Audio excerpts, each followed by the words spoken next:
Well, good evening, everyone. It's Peter Downs here. We'll get the webinar underway. I'm broadcasting from, Daryl told me to tell you, I'm broadcasting from a dodgy hotel in Randwick. It's not that dodgy, actually. It's quite nice. But the show must go on, so we're broadcasting from a Randwick and Canberra this evening. So my voice may be a little bit funny here, but that's okay. I'm not speaking very much. Daryl will be with us in just a second there.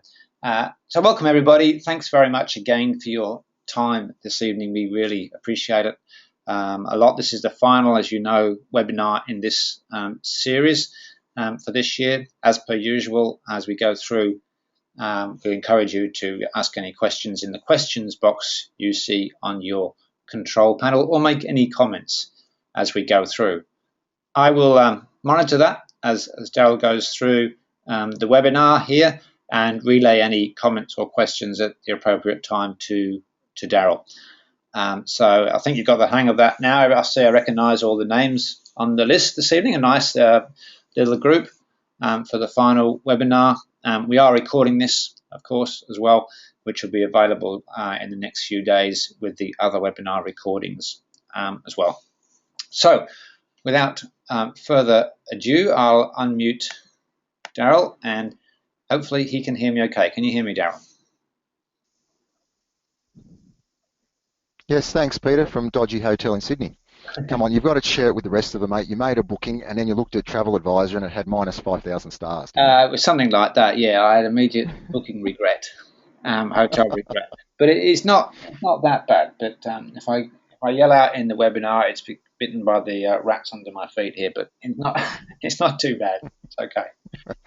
Okay, thanks very much, Peter. Welcome everyone this evening. Now, this final webinar is more or less what I'm calling an update for all mentors. So we break from the education component that we had for the last three mentoring webinars.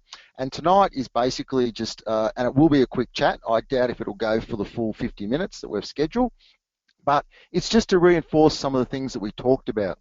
Now, as you see on the screen now, you see mentoring tactics. Now, what I want to do tonight is to basically relate the things that we discussed during the webinar series, and that's the education component, which is about people receiving their Australian Sports Commission mentoring certificate, and relate it back to the research that I talked about earlier in the year at the workshop. So basically, these first, and there's only a few slides tonight. First of all, this study, as you can see on the screen, is the characteristics of successful and failed mentoring relationships, a qualitative study across 2 academic health centres in the US. And there are the people that did the study. So if we go to the next slide, Peter, when we're talking about mentoring tactics, this is some of the feedback that was given by mentees that participated in this research about mentoring in the 2 health, what do they call them? The 2 academic health centres. So first of all, mentees identified several tactics that mentors can use to optimise their mentoring relationships. Most relationships should start in an environment where the mentee feels non-threatened and welcomed. Now, that reinforces what we discussed within the webinar, the formal education process about setting up a good rapport. Now, just recently, I've had some chats with Ash at the Sports Commission, and there's one particular relationship that's not working too well at the moment. And again, you'll find that the relationships do go through some highs and lows during the year, especially when it comes to, with the winter sports particularly now, when we're looking at going into the finals, or quarterfinals, semi-finals and grand finals, and the appointments associated with that. With the summer sports, you will see a little bit different view because you're at the start of the season, but the trend will continue when you get to your finals as well. So as a mentor, I would begin to get prepared for that. And we will see probably some of the troughs, some of the lack of confidence that some of the mentees may get, and then you may also find that they're getting a little bit more tense, and they may get a little bit more tense with you. Again, I'm not trying to make gross generalizations. I'm just relating sort of behaviours that have been observed over the years. And you know yourself, when you were actually the umpire, referee, official that was going looking for appointments and trying to perform to get the highest appointment, it does cause some stress. Thanks, Peter. Um, Next, with the mentors, they looked at establishing a.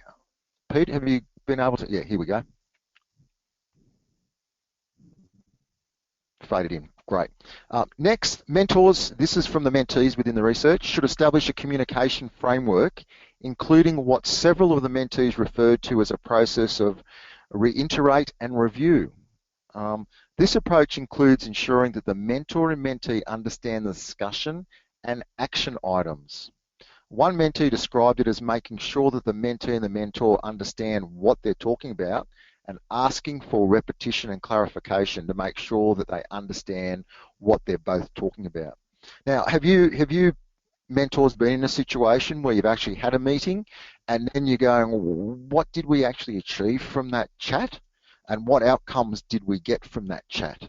And again, I'm saying not every interrelationship that you have with your mentee is going to be perfect, but I think by now some of you would have gone, well, was that last meeting or the meeting before that, did we actually get an action out of that, or what was the outcome we wanted to achieve, or was it just a bit of chewing the fat and a bit of venting by the mentee? So I think the concept of reiterate what's being discussed and review what's being discussed and have outcomes that want to be achieved the next time you want to meet, okay? Or report on the outcomes that previously been set in previous meetings. So it's a lot about that strategic questioning that we talked about. Thanks, Peter. Another mentee within this study suggested about checking back to what the goals from the last session were, asking them if there are new learning goals this time, and delving into each of the goals as time permits at the very end and recapping what was communicated, accepted, and establishing accountability for those things. So in this situation, we're probably a little bit ahead of the game because we ask our mentees to look at the goals that they want to achieve over the next 12 months at the beginning of their scholarship. In this situation, and many of you have said that over the last few webinars, is that you constantly go back to the goals. They're the cornerstone of the relationship. Are we achieving those goals? Have those goals been modified in light of circumstances that have occurred upon the journey of being a mentee in this scholarship program? So I think it's very important that they are the common ground that you go back to all the time. Okay, and again, I want to reinforce that with you, and we've reinforced that over a number of weeks. Okay, but also what this mentee is giving feedback within the study is about recapping the goals from meeting to meeting, and I think that that's goals or outcomes interchangeable from meeting to meeting, and basically making sure that there is that accountability in that. And I think it's important by you as the mentor is that you're the keeper of the accountability when it comes to what I would say the perceived paperwork.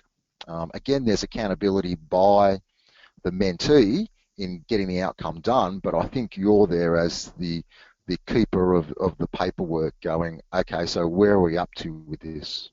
And constantly bringing the mentee back or the scholarship official back to that point. Thanks, Pete.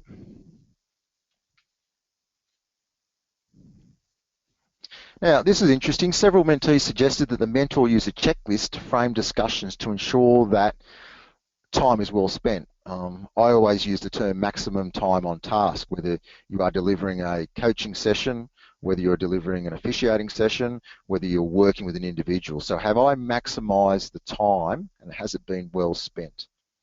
And again, coming through as a mentor, there are times where you go, well, was that really time effective in that last discussion, and why wasn't it time effective, and how can I make it more time effective next time?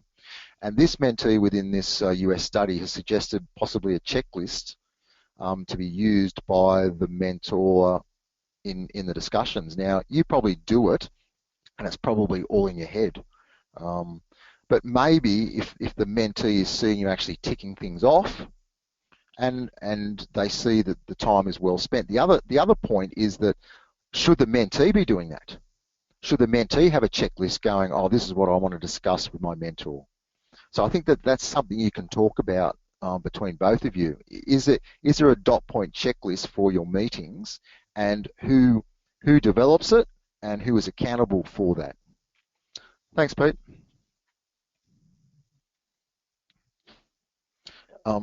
Other mentees suggested using such a framework to guide their initial meetings with mentees. For example, one mentee stated by the end of the initial discussion, he was able to determine, have I introduced myself? Have I explained what my availability is? Have I given them my mobile number? And have I established a list of goals to achieve? And have I accomplished them at the end? Now, I think what helps you guys along is that we try and give you some basic time at the February workshop. As the feedback was this year, it would be great if you had more time to do this. So these are the things that when you continue to become a mentor, that you make sure that your mentees have done this. And this is coming out of the study.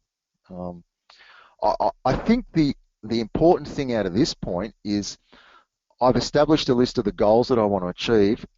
Have I accomplished them at the end? Now, we're over more than half of the year now. How are we going, or how are you and your scholarship official going to evaluate whether the goals have been achieved, or the outcomes that were set in place in February? How are you going to evaluate whether they've been achieved? Now, it's really easy if they have, yes, yes, yes, yes, but I think you've got to go to the next step by turning around and saying, well, how did we achieve those goals? So I think that comes back to you as the mentor establishing those strategic questions as we get closer and closer to the end of the year. And with the summer sports, this is something that you need to get in mind, is even at the beginning of your season, is how is this relationship and how is the performance of the scholarship official going to be evaluated? And I think that that's something that we haven't challenged the mentors enough over the years about. How are you going to sit down and have the final debrief with your mentee or scholarship official in regards to this program, remembering that the relationship between you and your scholarship official may continue on further into the future outside of this particular program. But I'm more concerned when the nth date, when we get to December, comes, and how are you going to do that? And I think that that's something you've got to start preparing for now. Played hard, done good, officiated well isn't good enough, because I really want you guys to drill down. So, this goal number one, or the outcome that we looked at the beginning of the year, has been achieved. Now, how did you do that? So we actually get the scholarship official to do the analytical side of their performances and the year as well. Okay. Thanks, Peter.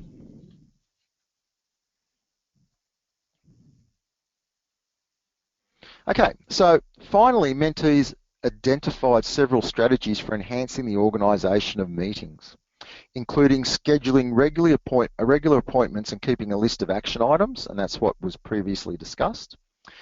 Yet mentees could not agree on how often meetings should occur. Okay, all agreed on that they should be regularly scheduled, and that's what you guys have done, because you're more than 50% through the season, 50% of the way through the season. The number of meetings that the mentees recommended range from once per week to fortnightly to monthly, but this is the important point based on the research. They also advised communicating via email or telephone regularly between meetings was important.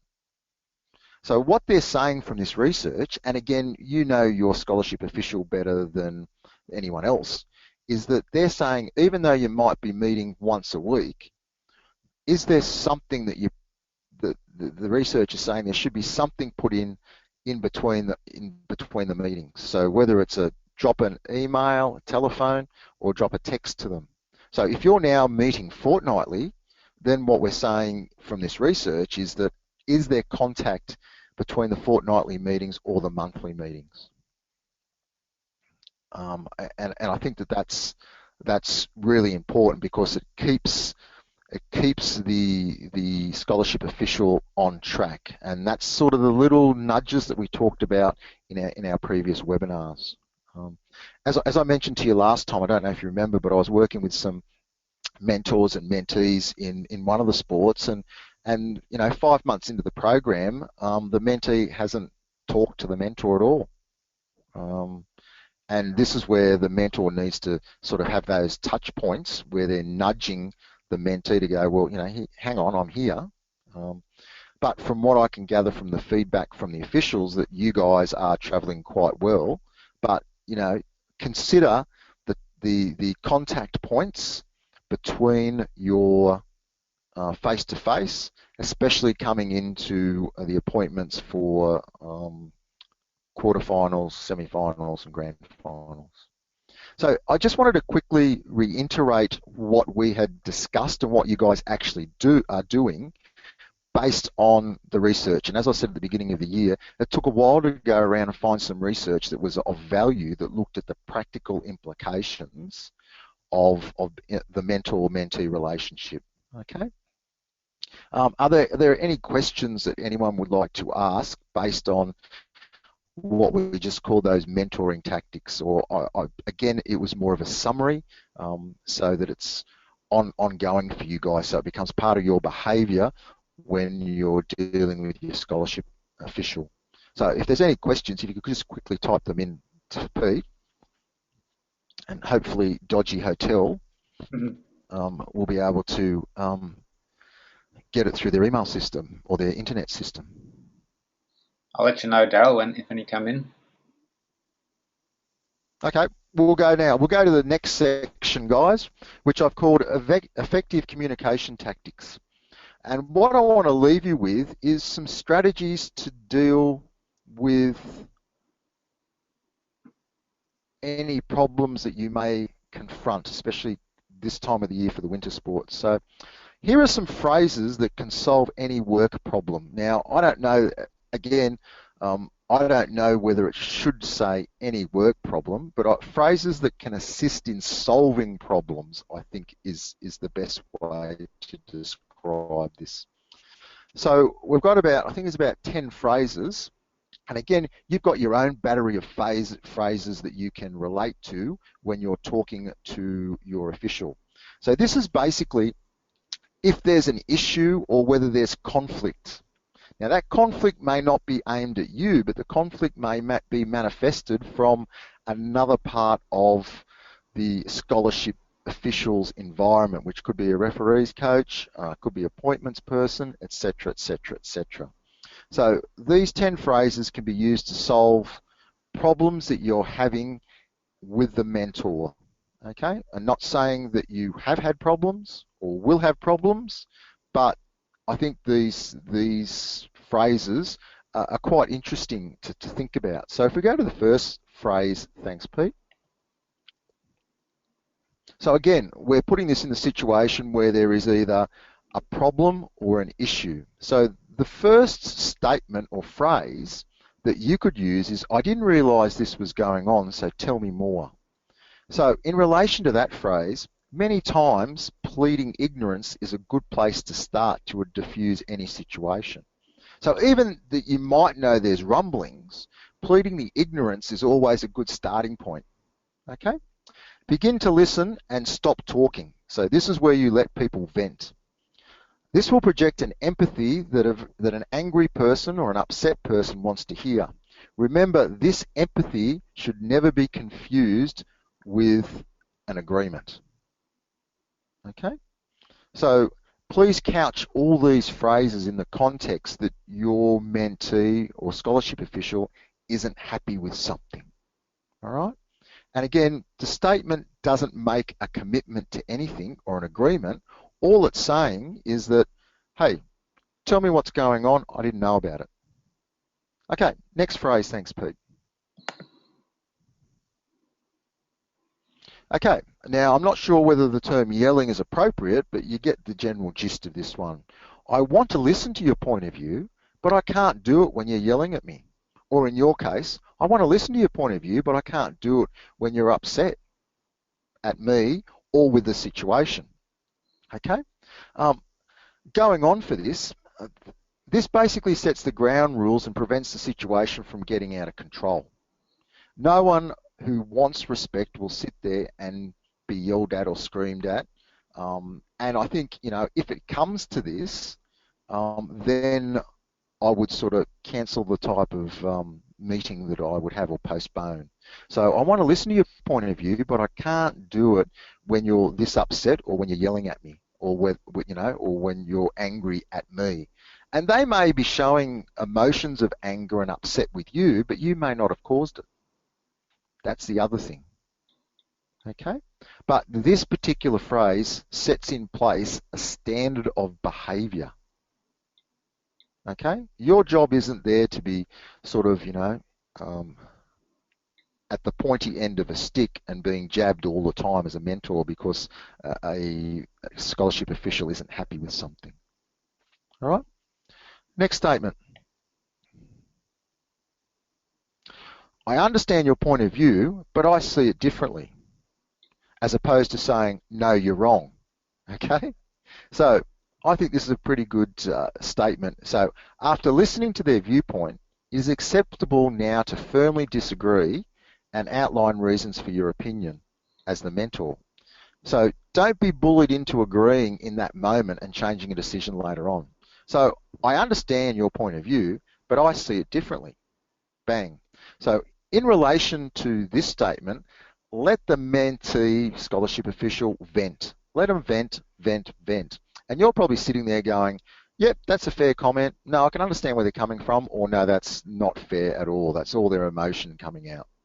So I understand your point of view, but I see it differently from my years of experience. And even show that little bit of empathy by saying, well, I've been in that situation and yeah, from my experience, I see it differently to what you're seeing. All right, next statement, please, Pete. I will incorporate your thoughts going forward. I mean, reading these, I was thinking about the public service, where some of these statements have been used in different formats. I will incorporate your thoughts going forward. So this leaves open the possibility that their point of view will be incorporated in any action you're taking or going forward with. At the same time, it doesn't commit you to actually take any particular action. I will incorporate your thoughts going forward. That doesn't mean that you're going to act on that. Okay, again, this is what I call a form of appeasement at that particular moment when there is a lot of emotion occurring. I will incorporate your thoughts going forward. You have made no commitment that you will incorporate their actions going forward. But again, it comes back to you having that call of saying, well, those thoughts may turn into actions and I may have to make these changes, as opposed to, okay, I've given a thought, but this is how it's going to be. All right, next one. Thanks, Pete. Okay, both of us need to put more effort into this if it's going to work out. Interesting. By including yourself in this statement, you take responsibility for assisting in resolving the issue or the conflict. Okay? It becomes something you can work on together and can start to foster further teamwork together. So this is where you start sharing the responsibility if you believe in the response, that the response of the mentee or scholarship official, they've been, unjustly treated or, something has occurred. Okay? And this is where you start sharing it. Both of us need to put more effort into this if it's going to work out or further enhance your performance. Okay, what do people think of some of these statements at the moment? Got Have we nothing. still got anyone left online, Peter? You got nothing coming in yet, Daryl? Okay, I'll continue to go on. Next one, mate. Now, this is an interesting one where you may have your mentee, and they're discussing something with you, and you give your point of view, and they don't agree with it. So why don't you just ask the question straight up? Why don't you agree with me? This directly confronts the mentee to find out what the core issue is. Okay, so the scholarship official is got one viewpoint. You, from your experience, have got another viewpoint. You're both discussing it, and all of a sudden, you're not getting anywhere with the discussion. So I would just cut to the chase and go, why don't you agree with me? Okay, so sometimes using this begins to expose the real reason. And once you get to the real core reason of why there is an issue or conflict, it can assist in resolving it more quickly. And I think that's what you've got to look at. You've got to look at that very quickly to see, well, why is my scholarship official tense? Why are they emotional? Why are they a little bit more aggressive than usual? Why is there a change in behaviour? What's the root cause of all this? And again, you might find out that the root cause, being the general practitioner you are, may not even be attributed to the sporting environment. It could be something that's happening in their life, their work life, or their home life, or their relationship. Okay, next one. Thanks, Pete. There's a couple of things come in, Daryl. Do you want me to read them out? Yeah, sure. Yep. Statements that I have regularly used in my working life when discussing working targets and KPIs. Yep. And another general one was some good hints with these sorts of approaches. Sorry, mate, say that last one again. Some good hints with these sorts of approaches. Okay, some good hints. Yep. And that's a question mark. Yeah. Is it? I think that's just a statement, I think. Oh, statement. Okay. Because I think the skills that you as mentors have is being able to read and appropriately react, showing empathy, but not being emotional. And sometimes it's about allowing the scholarship official just to vent. But then is the venting enough to get over the hurdle so that they can get back onto their performance track? Okay, now another statement we've got here. Since we can't seem to agree, can we continue talking about it another day so we can think of more solutions? This is the statement that would probably be used when you've both hit a brick wall and you as the mentor has probably had enough. Okay, so this unlocks the stalemate and encourages a new perspective. Many times, conflict or an issue can be resolved in the initial discussion. Pushing to resolve a conflict in one meeting can be counterproductive. So keep that in mind, that you don't have to solve all the issues in one particular meeting. Since we can't agree, or since we can't get to an agreement, can we continue talking about it another day so we can think of more solutions? That also gives you time to go back and reflect on what you believe is the real issue behind the issue or the conflict or the mentor. And again, it may be better, going back to what we talked about before, in dealing with this in the interim, maybe through email, with the strategic questioning that we've talked about week in, week out, week in, week out. Okay, next one. Thanks, Pete. All right, let's see what we can do to make sure it doesn't happen again. All right.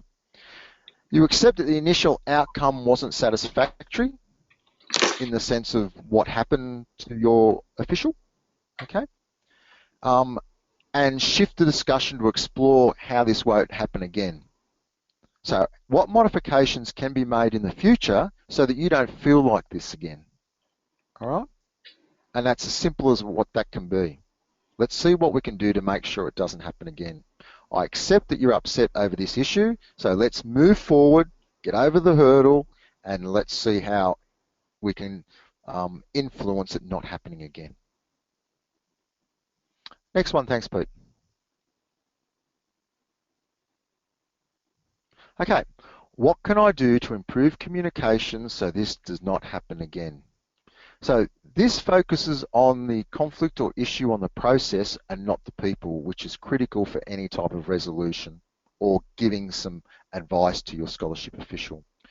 When an issue or a conflict gets personal, it's much more difficult to solve. And I can feel coming through the internet, a lot of you mentors just nodding there going, have I been at committee meetings? Have I been involved where it did get personal?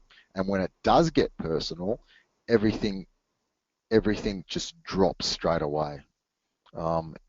It just escalates into personality 1, personality 2. So what we've got to try and do is get the personality out of it and go, okay, what can we do to improve that this our communication so it doesn't happen again? And I think Dick, you would have been in a situation at the beginning of the year where you shared that example at our workshop where what can I do to improve the communication so it doesn't happen again? And that's where you would have got to with your scholarship official, where you sat down and went, okay, this is how it's going to be in the future. And it'd be interesting if you can throw in some comments now, Dick, about how that communication process is going in light of the discussion you had very earlier in the year. Okay, next one, thanks, Peter. Our last one.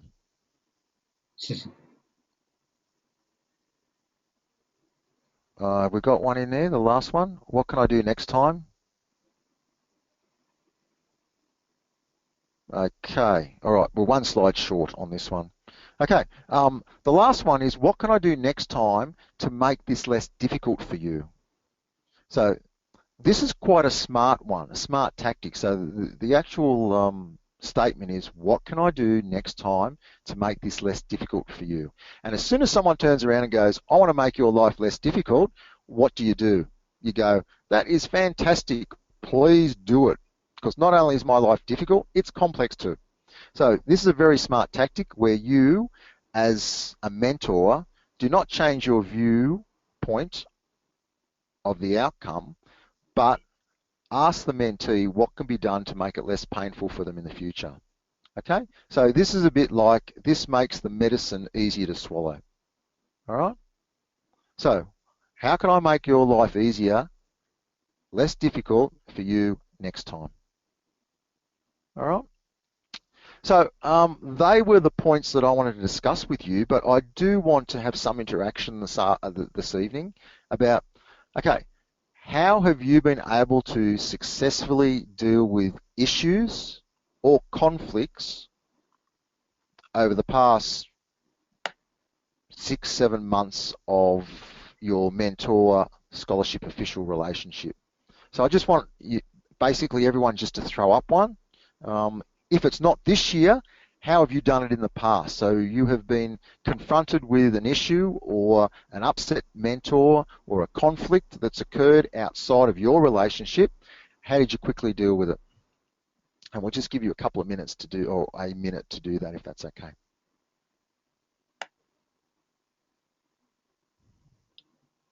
And Dick, I'd be interested in how things are progressing with you, if you could throw in a couple of lines as well. Yes, Dick. We are now quite specific with our discussions, what we want to happen, how we can make it happen. So a big improvement with very little waffle. As you said, Daryl, maximize time on topic. Yeah. That's good to hear, Dick. That's great. And again, it's adjusting to the personalities. One size doesn't fit all, and you'll find that when you mentor a number of different people. One size doesn't fit all, and you will have to modify the way that you interact with the different personalities of the scholarship officials and or mentees through, either NOS or your sports-specific mentoring programs.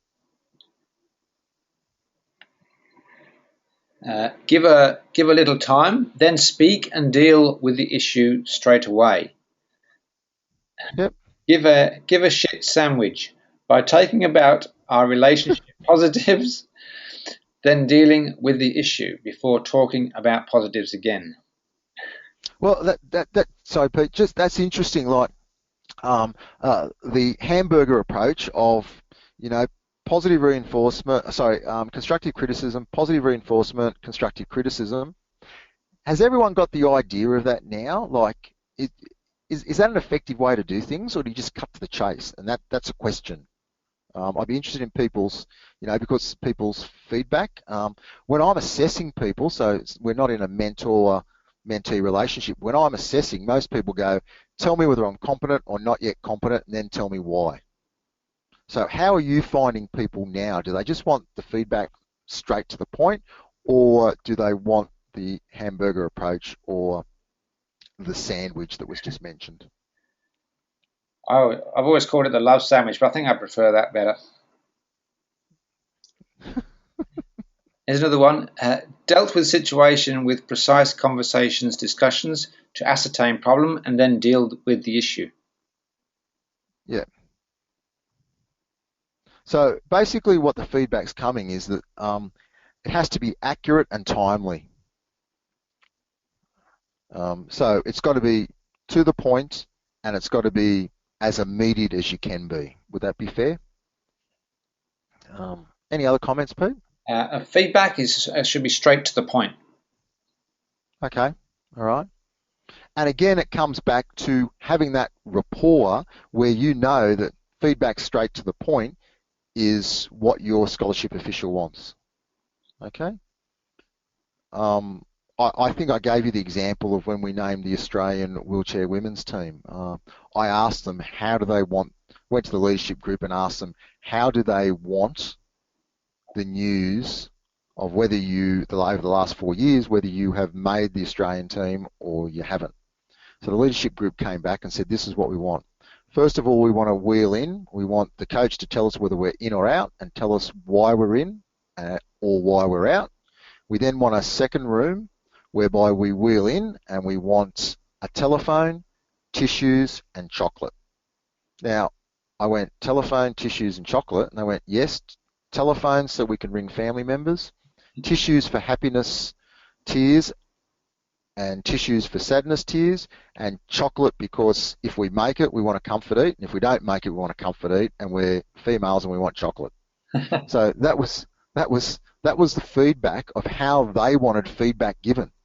So they didn't want the hamburger approach. They basically, because what they said, they wheel in and they said, whatever you do, don't give us the hamburger approach, because all we're doing is waiting for the middle. Sorry, we're waiting for the top, and we know that the appointment, whether we're made it or not, will be on the bottom bun. Okay, so tell us up front, and that way we can concentrate.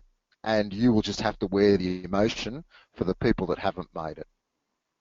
And that was quite interesting to ask them how they want feedback and how they want us to communicate with them. Any other comments, Pete? Yeah, final one. It's about the sandwich approach. I think there's a place for the sandwich approach as long as the positives are relevant and not distractors from the negative that needs to be discussed. Yeah, so it's about the what I call the relativity. So basically the constructive criticism, the positive feedback and constructive criticism has to be about the same issue. And to me, it's a bit like the meat in the sandwich has to relate to the rest of the burger, using that analogy. Again, to me, it comes back to some people like the hamburger approach, and other people don't like the hamburger approach, and it comes back to the individuality. Okay. So, ladies and gentlemen, that's it for tonight. What are we at, Pete? 1:41. I told you to be sort of a little bit earlier tonight.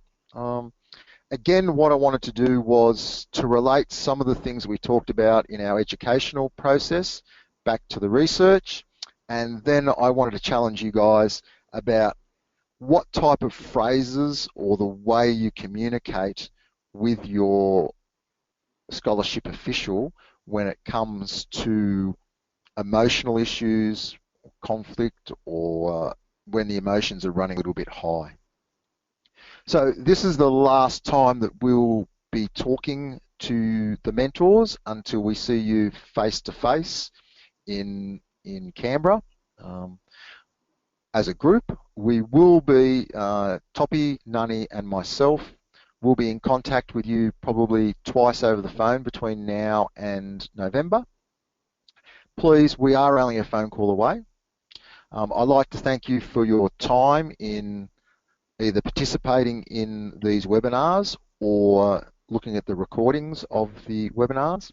In particular, I'd like to thank Downsy, Peter Downs, for his anchoring of the administrative side of the webinars and also his contribution earlier in the piece from his experience. I just want to tell you that he actually got into his hotel room about 10 minutes before he was supposed to go online with me. So he was huffing and puffing. So thank you very much, Peter, for your time and your administrative ability in getting this all done. No worries. Thanks, Darryl. Thanks, everybody. It's been a pleasure. Okay, ladies and gentlemen, one of the mentoring support team will be in touch with you. Thank you very much for your time this evening, and good luck with your mentoring. And we are only a phone call or email away if you need to bounce any ideas off. But remembering that Toppy, Nunny and myself will probably use any of these phrases that we talked about tonight with you if you become really emotional with us. All right, thanks very much, ladies and gentlemen. Have a good evening. Thanks, Peter.